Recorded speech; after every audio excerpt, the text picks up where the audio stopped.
That's a lot of clocks. Mary Purnell, the angel Joe Dunn found in his golden years. We'd been seeing each other for almost 2 years. It all started with, well, weekdays I start cleaning the gym at dawn, before my shift at the diner. Joey always came in early, just a little after I got there.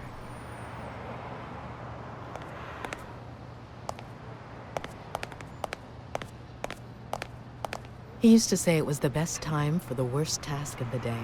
Oh, I know exactly what he meant. Did he help you clean? No, poor Joey. I would never have allowed that.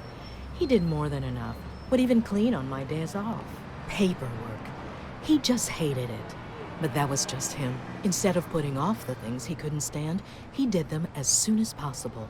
One morning, he saw me crying. I was having a rough day and...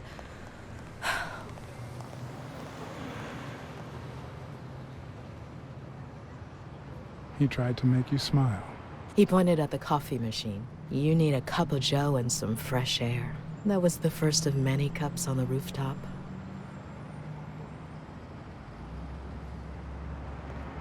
Which is where you seduced him. I'm a decent woman, Mr. Blacksad. You might be too young to understand this, but real love has little to do with seduction. One day, we realized those rooftop coffees were the best part of our day. So we began to spend more time together. But you never told anyone.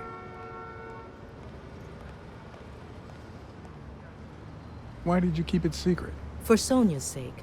She and Joey drifted apart after her mother's death. He was afraid that our relationship would only make matters worse. Until one day, on the rooftop, we realized just how serious our relationship was. And we decided to turn those moments into a lifetime. So he asked you to marry him? Yes, of course. He gave me the wedding ring and we decided to tell the world. He said he needed to share that happiness with his little girl. Turns out, he wasn't that happy after all. What about Yale? Wasn't he like a son to him? Maybe you already noticed, I have a slight cold. I really should be heading home.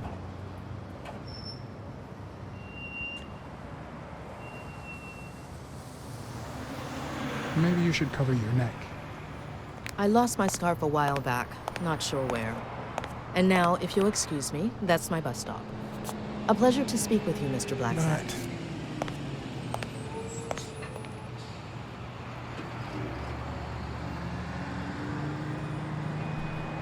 Well, that didn't go very well.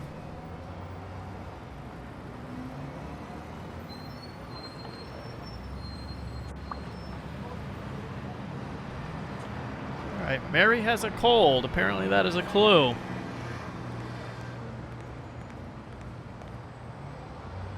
I'd prefer a yellow Cadillac, but I can't complain.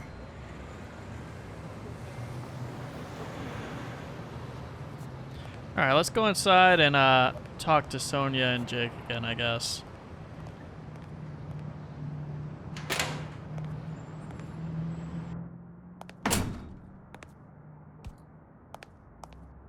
Now that we know that they were engaged. Joe probably told Sonia that they were getting married too, so...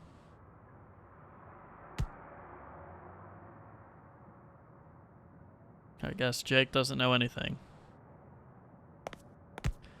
Sonia it is then.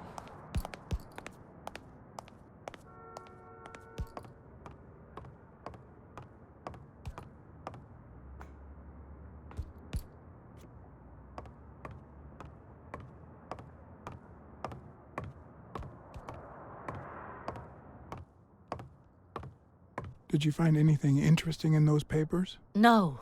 Investigation work takes time, as I'm sure you know.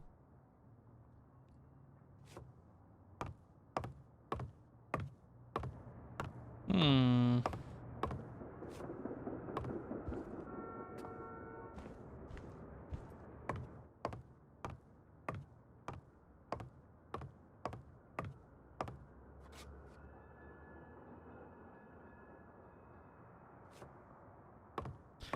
Not sure where we should be heading now.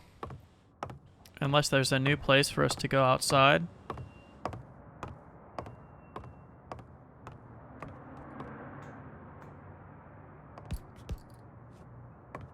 Oh wait, maybe if we go back upstairs, maybe her scarf is on the roof or something? Because she said she had one, but she lost it.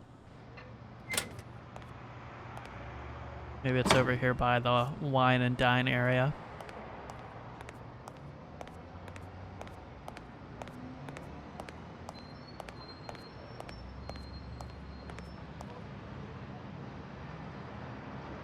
Or not.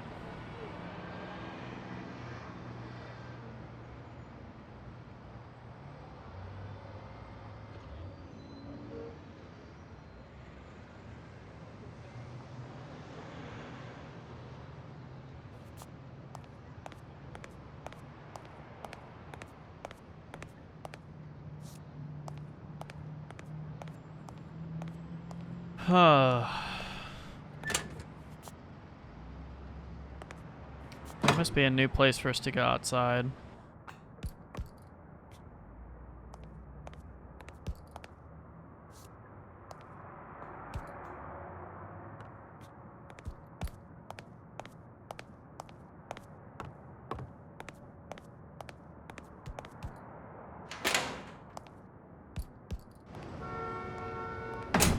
Maybe we can go to the left now.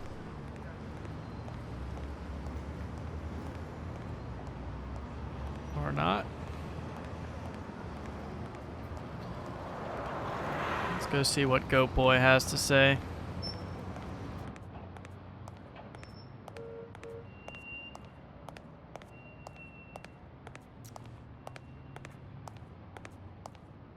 I don't imagine going back to the diner would be very helpful if she's not there anymore. So, and this guy's still sleeping.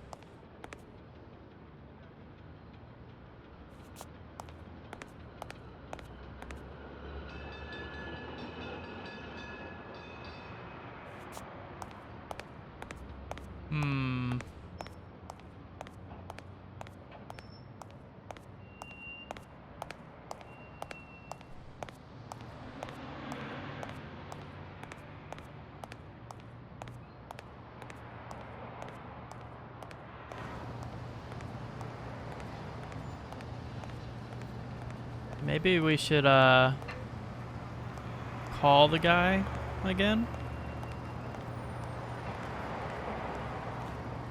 Call the police officer, sheriff guy.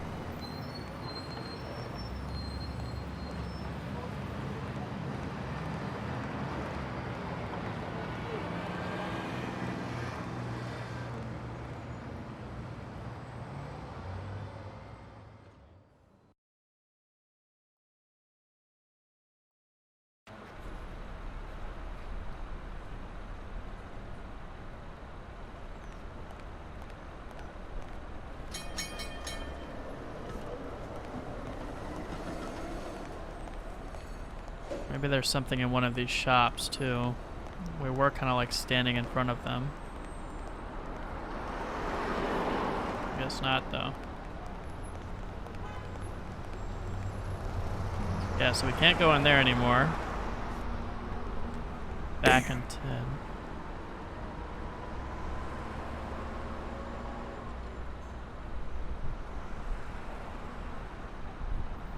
Maybe we can keep going to the right.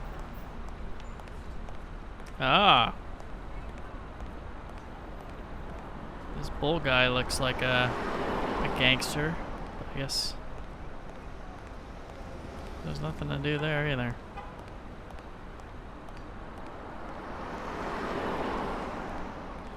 I don't know. Do not know what's going on.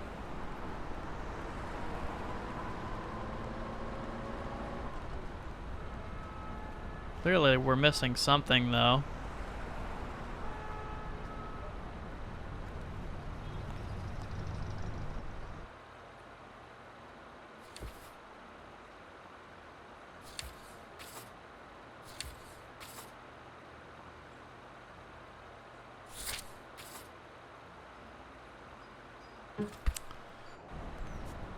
Okay.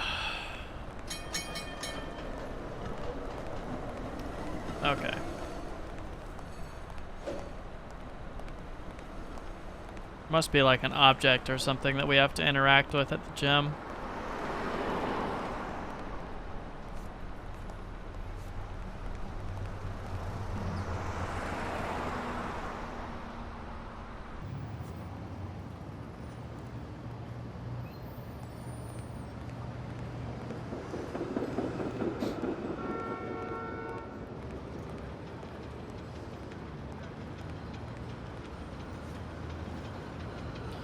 Due to the sudden and unexpected death of Joseph R. Dunn, a private service for family and friends will be held at St. Fergus's Church on Friday, October 14th at 6 p.m. Maybe that's where we need to go next, to the church.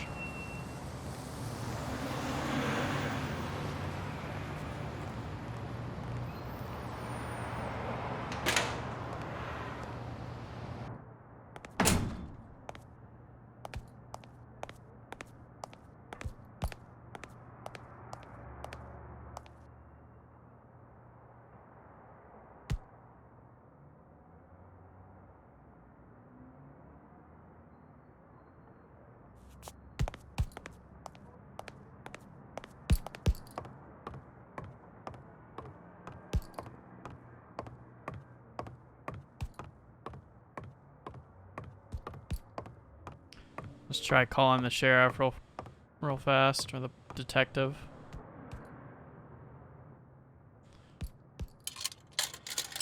Maybe some of our breakthroughs will get him on the case with us. Smirnoff. I think I have a new lead on the Dunn case.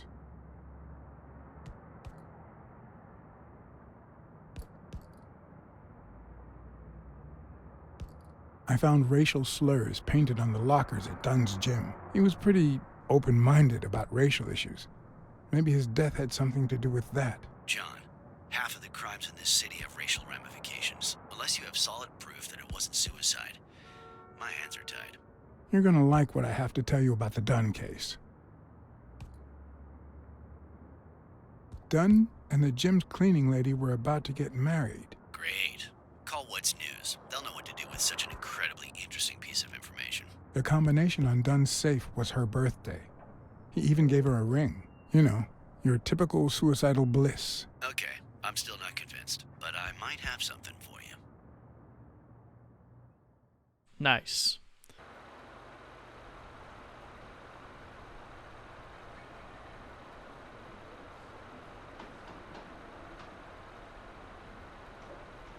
Life is often off-key, like a bad song. The notes come together but feel flat, unable to create anything resembling music. And yet, there are ways to string them together to create harmony. Ways that are not always entirely in our hands.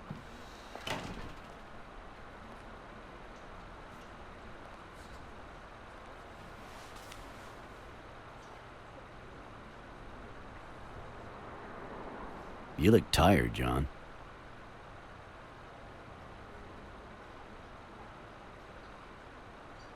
I was born tired.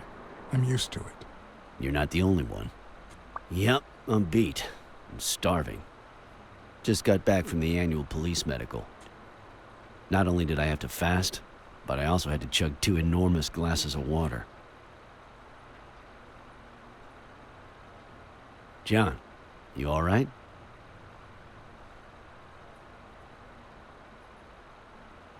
Can we just talk about Dunn? Okay, no problem. The thing is, I'd love to help you out with this case, but I can't. You know I work for the state of New York. If I had any information, I couldn't share it with a private eye. Even if it was lying on top of this table.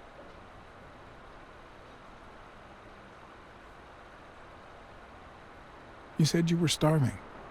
Why don't you go to the counter and order something? Yeah, sure, good idea. If you'll excuse me.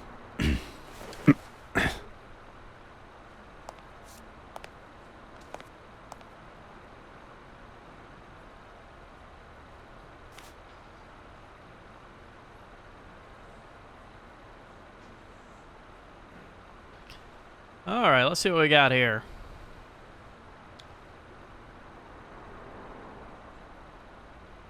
So Joseph Richard Dunn, 47 years old, 5'5". External findings: violent asphyxia caused by rope around the neck. The neck presented 4 ring-shaped marks around the entire circumference.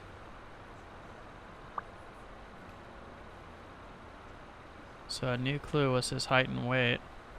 Interesting. No internal autopsy was performed since external evidence seems sufficiently conclusive.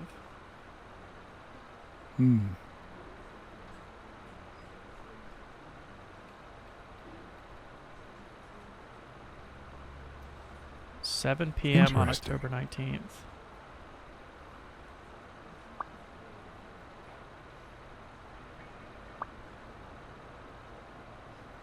When Dunn died, his knuckles were swollen.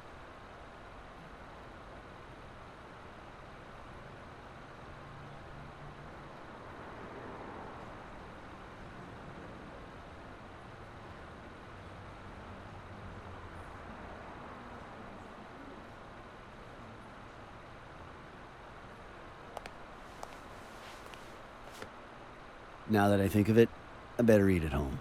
It's healthier. Thanks. Truth is, John, it all seemed clear to me before, but now? Please, promise me you won't take the law into your own hands. I'd like to think we're not just vigilantes. Sure, you can trust me. I give you my word. All right. In any case, keep me posted, will you? Sure, you can count on it. Take care, John. As always, Smirnov had given me new, potentially relevant information. Not to mention second thoughts. When an old dog like him gets that serious, one must be prepared to bite.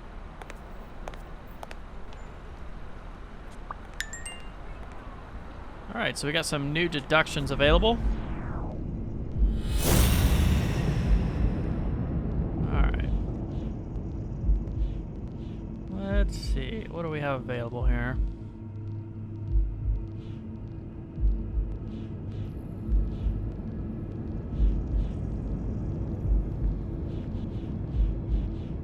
Okay, these two go together for sure. Oh, okay, maybe not.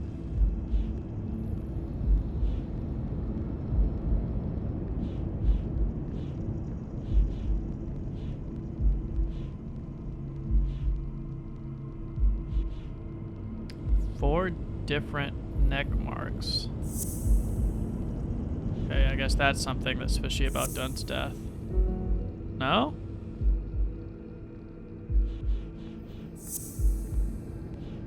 These go together in some way.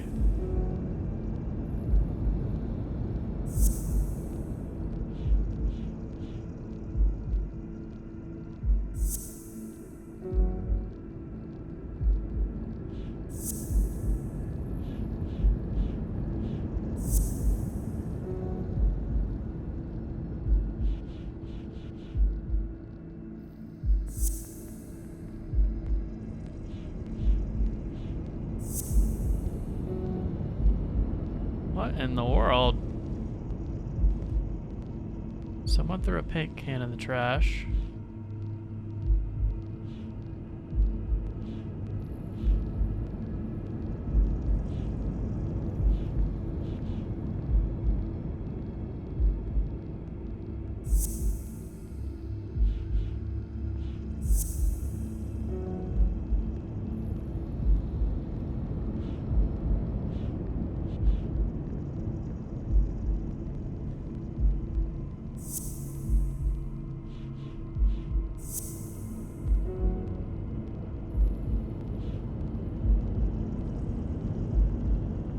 I don't see how these are, like, I thought this one and these two were related.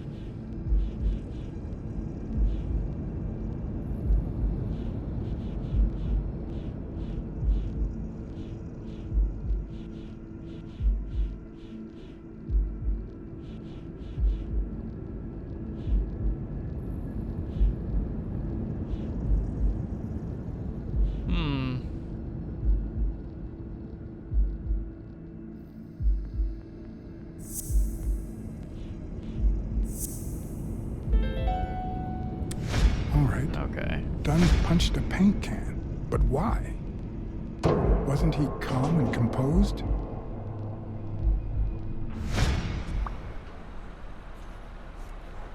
Okay, now what is the other... The other one?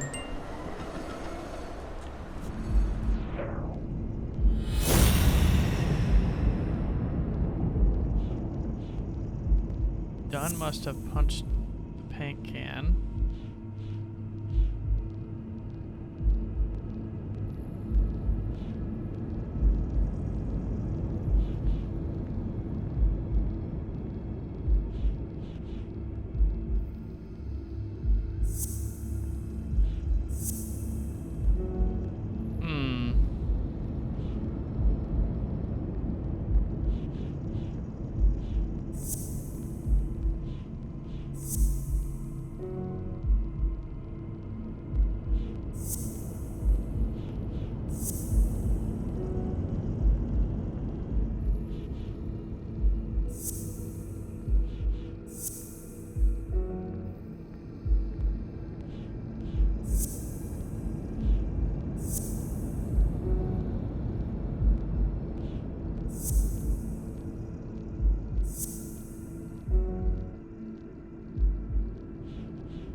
I do not see any of these pairings that seem obvious to me.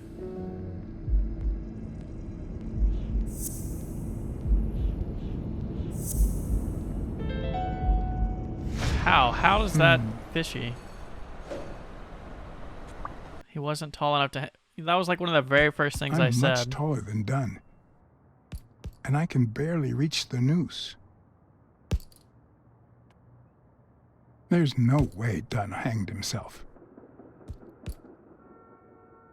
Not on his own, at least.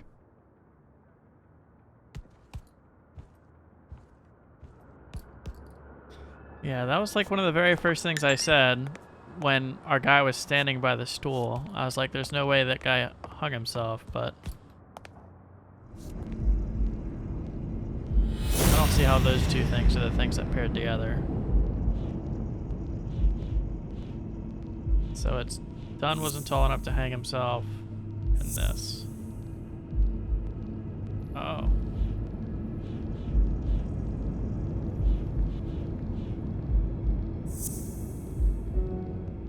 Oh, yikes. Gotta put three things together. That. That.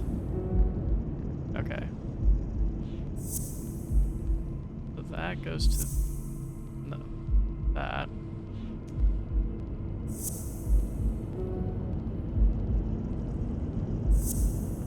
Okay.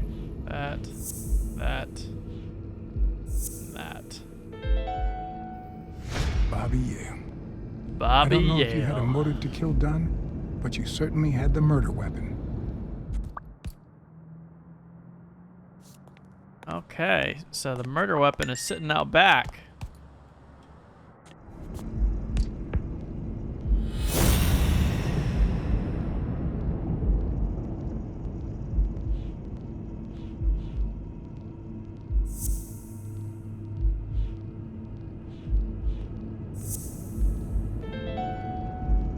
Christ. Did Yale kill Dunn just because he wanted to call off the fight?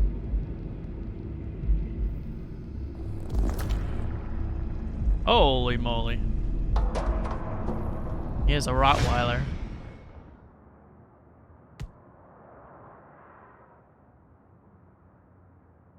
I always knew Bobby had issues. But I never thought he'd go that far.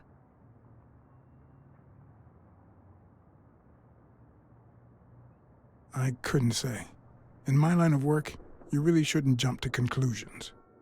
But the chest expander, the box in his locker, the marks on my father's neck. It all leads to him.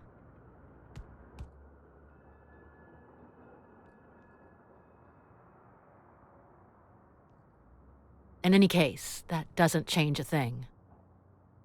It does, actually. Now we know he didn't kill himself. My father's still dead, and you still haven't found Bobby Yale. Nothing has changed. Opening the safe and finding my father's will won't help us achieve anything. So please hurry. Time's wasting.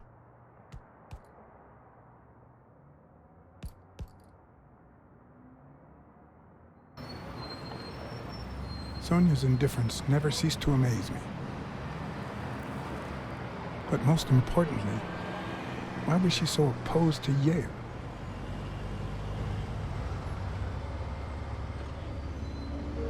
John Blacksad? I think I owe you an apology.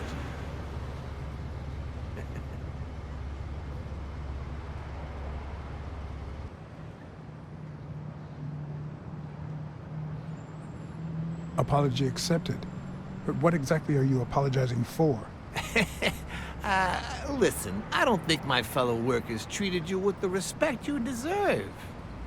I'm so sorry they wrinkled your suit. The thing is, they didn't know we shared a common goal. Bobby Yale. I want to find him and get to the bottom of this as much as you do, Mr. Blacksad. So please, kindly accept my invitation. Why not share our findings? Come on.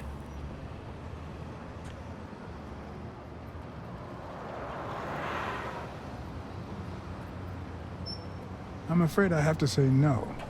I can't ride in a fancy car with a wrinkled suit. Oh, I don't see why not. In any case, if those little wrinkles make you uncomfortable...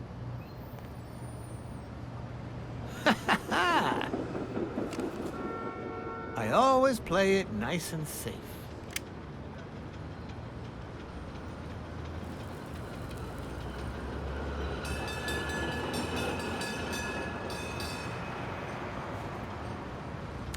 Oh, come on. You know they're not going to shoot you.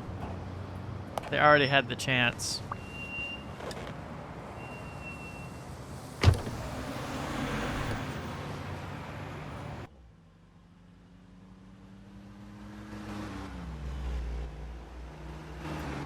Thank you, Blacksad. You won't regret this. So let's cut to the chase. I need Bobby Yale to fight Stone. There's just too much money at stake. So, I'm offering you my help to find Yale. Let's work together.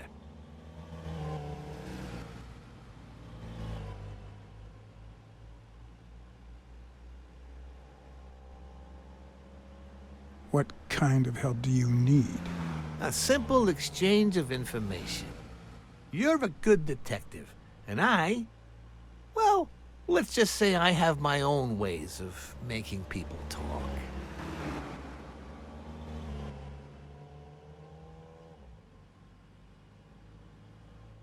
All right, then. Let's work together. I thought you'd be hard to convince, that you'd appeal to the moral high ground or something. Please, hear me out. Let's say I bet a beer that we find Yale in 3 days, and you bet a beer that we don't. In 3 days, one of us has to buy the other a beer. Is that so bad? We're simply two grown men using our money and free will to conduct a small private exchange. And most importantly, we're not hurting anyone.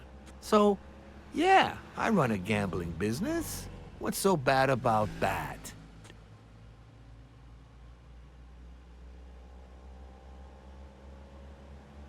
It's illegal, for starters. Illegal? Let me tell you what should be illegal. The way our government is ruining America. We live in a so-called free country, a place where honest people can make a living, provided they don't hurt anybody. We're not communists. Well, at least I'm not. I would have never thought otherwise. As for me,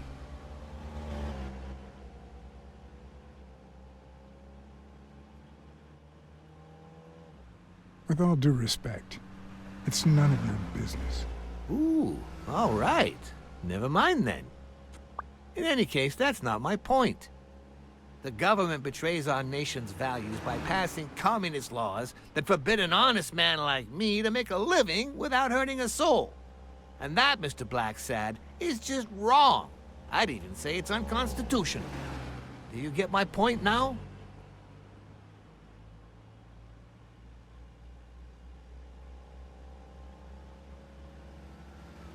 Okay, but that doesn't justify what you do for a living. Oh boy. Did you hear anything I just said? Anyway, when the government passes these laws, there's only one legitimate weapon the people can wield. The same weapon that turned America into a great nation. Civil disobedience. So, as the proud American that I am, it's my duty to disobey.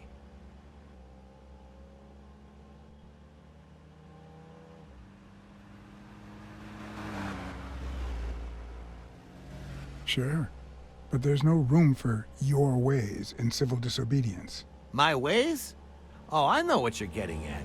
But what's past is past. I wasn't always a boss, you know. No, sir. I started at the bottom, when Lucky Blitzen ran the show. That good for nothing. His was a reign of terror, extortion, violence, you know, that sort of unpleasant thing. When I took over, I decided I'd make people want to do my bidding. Not out of fear, but out of gratitude. I decided to help people so they would help me. That beating your thugs gave me was really helpful. Thank you so much. Those poor bastards didn't even know you were a detective, that you were on our side. Maybe at first. But when they tied me up and beat the socks off me, they knew very well who I was. Seriously? That goes against my rules. Who was it?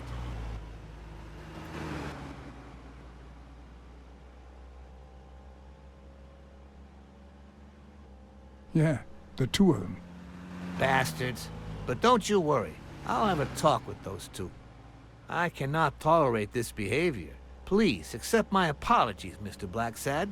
As I said before, I like to help people so I can count on their gratitude. That applies to fellow partners like police or, in this case, a detective. I won't deny this business has its fair amount of violence, extortion, and casualties, but I'd rather leave that to my enemies. And you are not my enemy. And, it looks like we're here.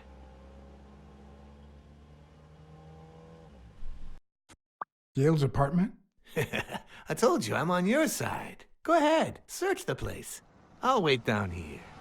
When you're done, you can honor our arrangement and share your findings with me. Or not. It's your call, Mr. Blacksad. I'll make sure you're suitably compensated. Colbert! Wilson!